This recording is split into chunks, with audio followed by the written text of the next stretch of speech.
Hello friends, I am back. और जैसा आप देख रहे हैं, मैंने लास्ट में जहां पर छोड़ा था उसी से हम आगे कंटिन्यू कर रहे हैं। जैसे मैंने आपको शेयर किया था कि बहुत ही इंपॉर्टेंट है इन लॉजिक लेवल से क्या होता है। और अगर आपने मिलमन हेल्कियस एंड गैब्रियल की बुक पढ़ी है, वो पीले रंग की किताब, इतनी मोटी किताब माइक्रो इलेक्ट्रॉनिक्स की, जो कि डिग्री के अंदर दी जाती है ना, आर्मी बच्चे नहीं पढ़ते, तो उसके अंदर एक क्वेश्चन है, इस टाइप के क्वेश्चन है। इसलिए मैं आप लोगों को रिक्वेस्ट करता हूं, जब भी आप कॉलेज की पढ़ाई करें, सिर्फ पेपर पास करने के लिए ना पढ़ें। आप वो फॉरेन की या वो जो जिसे कहते हैं मास्टरी ऑन द बुक्स, वो वाले बुक्स पढ़ें, जिससे आपको ऐसी सॉलिड नॉलेज मिले जिससे आपको आगे जिंदगी में कोई परेशानी ना हो। तो लीजिए, मैं डिस्कस करता था कि ये जो गेट्स हैं, ये मैंने आपको डिफरेंस बताया।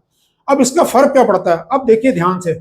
मान लीजिए मैंने जो है ये जो टीटीएल सी आता ना, टीटीएल आईसी का, इसको मैंने आगे इसमें कनेक्ट कर दिया सी मॉस में, और दोनों को मैंने 5 वोल्ट सप्लाई दे रखी है।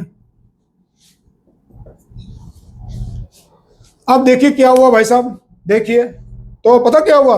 अब मैं आपको पहले बताता हूं, ये लो, जो आपने इनपुट दिया था ना वहां पर, जो आपने इनपुट दिया था वहां पर, और ये जो था हमारा आउटपुट जो है, इसके बीच में पहुंचा ही नहीं, तो ये हमेशा ही ये लो रहा, तो ये हमेशा लो जी, ये सिग्नल हाई रह गया हमेशा के लिए। क्यों रह गया हाई, देखिए ध्यान से। अब इसका मैं रीजन समझाता हूं। ये जो स्टैंडर्ड टीटीएल आईसी है, मान लीजिए जो आपका ये है, अब ध्यान से देखिए, मैंने आपको बताया कि ये आईसी जो है, इस आईसी का इनपुट तो चलो ठीक है जी, और आउटपुट जो है वो 2.4 वोल्ट से, मान लीजिए वो 3 वोल्ट, ये 5 वोल्ट पे, अभी इसको वापस ले जाते हैं,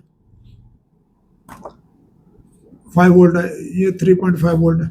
मान लीजिए इसका आउटपुट आ रहा है वो आपका 3 वोल्ट आ रहा है। तो अब देखिए क्या हुआ, 3 वोल्ट का आउटपुट जो है, इस आईसी का जो आउटपुट है वो इसके यहां पड़ा कहीं पर। इसका मतलब वो हाई लॉजिक तक पहुंचा ही नहीं।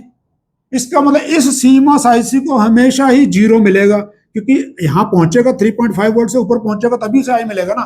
तो जब यहां पर लो ही रहा, इसके लिए, इस आईसी के लिए, ये यहां तक तो ठीक था, यहां पर ये लो ही रहा। जब ये लो रहा तो क्या मिला, उसने, उसको इन्वर्टर है तो उसने हाई कर दिया। अब हाई कितना करेगा, लो जी, वो 4.5 से नॉर्मली मैंने जैसे बताया 5 वोल्ट पूरा पूरा, क्योंकि ये पूरा रेल टू रेल चला जाता है, तो पूरा 5 वोल्ट मिलना शुरू हुआ। 5 वोल्ट और 4.9 वोल्ट विच आर सेम, ठीक है जी। अब लो जी, आप देख रहे हैं, अरे सर्किट बनाया तो ये तो आईसी खराब है, ये आईसी खराब है, आपने दूसरी आईसी निकाली, इसको डाल देते, तब भी ये सेम रहा। 4 घंटे लगाने के बाद भी आपको रीजन नहीं पता लग पाया। क्यों नहीं पता लग पाया, क्योंकि फंडामेंटल में कहीं कुछ गड़बड़ थी। बाद में आपने कहा यार ऐसे कैसे हो रहा है, फिर किसी जो इंजीनियर जिसको नॉलेज है प्रॉपरली, उसके पास गए। आपने कहा भाई साहब ये देखो, मैंने ये टीटीएल की आईसी लगाई है और ये सीमॉस लगाई है स्टैंडर्ड, और ये भाई साहब ये चल नहीं रहा। तो उस बच्चे ने हंसते हुए कहा आपको, अरे भाई ऐसे नहीं चलेगा। क्यों नहीं चलेगा भाई, सीधा सीधा इन्वर्टर का इन्वर्टर सेम होना चाहिए। एक इन्वर्टर ने उल्टा किया, एक इन्वर्टर ने उल्टा किया, सेम होना चाहिए पल्स। यहाँ तो पल्स ही खत्म हो गई, फ्रिक्वेंसी कहाँ गायब हो गई। तो वो आपको कहेगा सिर्फ, अरे भाई इसको कुछ मत कर, ऐसा कर, एक यहाँ पर रजिस्टर लगा दे 5 वोल्ट से 1K का।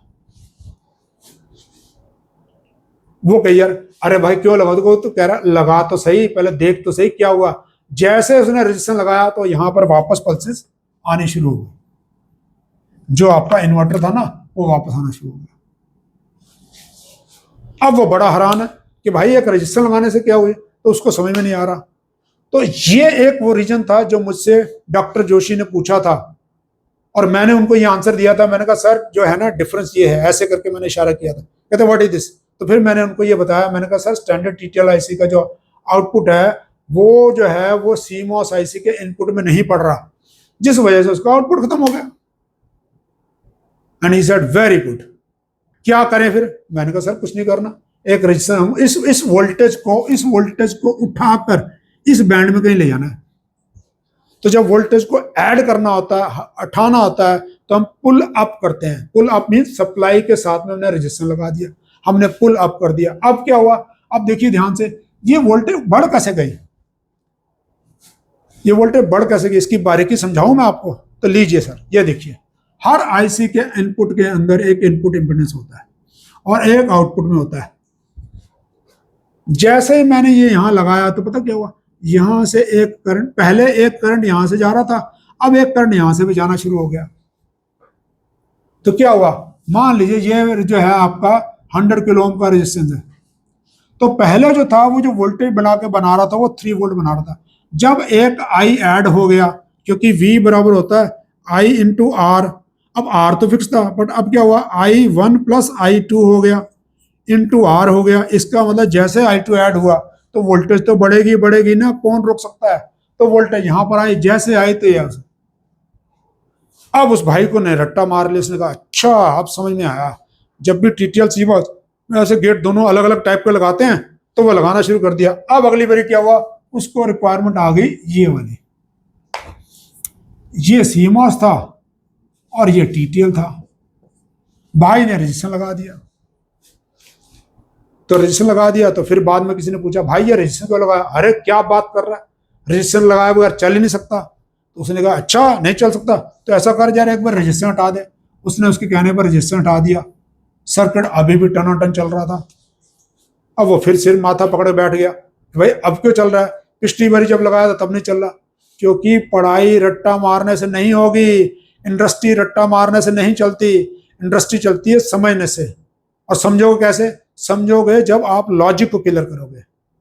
और लॉजिक क्लियर एक बार ही करना है, बार बार नहीं करना, एक बार ही करना है, जिसके लिए आपको 4 साल दिए जाते हैं। और 4 साल के अंदर हम कहते हैं फिल्में भी देखिए, आप घूमिए फिरिए, पट पढ़ाई भी तो करिए, रट्टा मत मारिए, पेपर मत पास करिए। पेपर पास तो नकल मार के भी हो जाते हैं, पेपर मत पास करिए, उसकी बजाय में समझिए। अब यहां से देखिए, हाल तो समझ में आ ही गया होगा। अरे भैया जब इसका आउटपुट इतना ऊंचा है, 4.2 वोल्ट से ऊपर का आउटपुट दे रहा है, और ये यहाँ पर 0.5 वोल्ट से नीचे का दे रहा है, तो भाई साहब ये तो पहले से ही इसके इनपुट में पड़ गया ना, इस टीटीएल के इनपुट में पड़ गया। अब आपको रजिस्टर की जरूरत क्या है।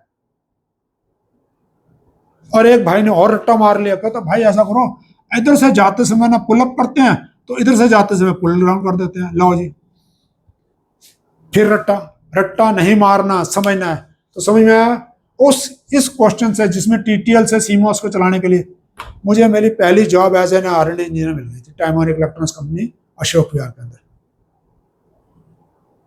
ठीक है। तो दूसरा क्वेश्चन उन्होंने क्या पूछा, उन्होंने कहा जो हमारी 8085 की ट्रेनर किट होती है, जब उसको पावर ऑन किया जाता है तब उसमें क्या सीक्वेंस चलता है। मैंने वो बता दिया। 2 क्वेश्चन, बस मेरे ख्याल 2 ही क्वेश्चन। सीधा मुझे बोला गया बाहर जाके बैठो। आई थॉट व्हाट हैपेंड, जी सर बाहर बैठो। मैं बाहर चला गया, सुबह बैठ गया, आराम से बैठ गया। भाई साहब मेरा लेटर जो है ना टाइप होके आ गया कि सर आपने अभी से ज्वाइन करना है, अभी आपने घर नहीं जाना। तो मैं हंसने लग गया, मैंने कहा सर घर तो कल आ जाऊंगा मैं। कहता नहीं, अगर कल नहीं आया तो मीन्स आज भी इंडस्ट्री में ऐसे ही बच्चों की वैल्यू है और ऐसे ही बच्चे ग्रोथ करते हैं। मैंने आपको पहले भी शेयर करा है, हमारे जो जितने इंजीनियर हैं, जितने हमारी कंपनी में काम करके गए हैं, उनके आज के दिन में लाखों में पैकेज है। क्यों है, क्योंकि उनके पास में इन सब के आंसर हैं। ये आंसर मुश्किल नहीं है, ये आंसर आसान है, बट आपको एक बार तो सोचना पड़ेगा, एक बार तो पढ़ना पड़ेगा। क्या नहीं है, MIT के सारे IIT इंडिया के जितने IITians हैं, सबके क्लासरूम के ट्यूटोरियल आपके YouTube पे डाले हुए हैं। क्यों नहीं पढ़ते, पढ़िए, आप उनको देखिए। और अगर आपको हमारा चैनल जो हम बता रहे हैं आपको अच्छा लग रहा है, इंटरेस्ट जाग रहा है, और इस तरह से और वीडियो देखना चाहते हैं, और भी कोई चीज़ आप जानना चाहते हैं, नीचे कमेंट करिए, हम उनका आंसर देंगे। और हमारे चैनल को लाइक शेयर सब्सक्राइब करें, एंड अपने उन दोस्तों का जरूर शेयर करें जिनकी जॉब नहीं लगी। Thank you and have a good day.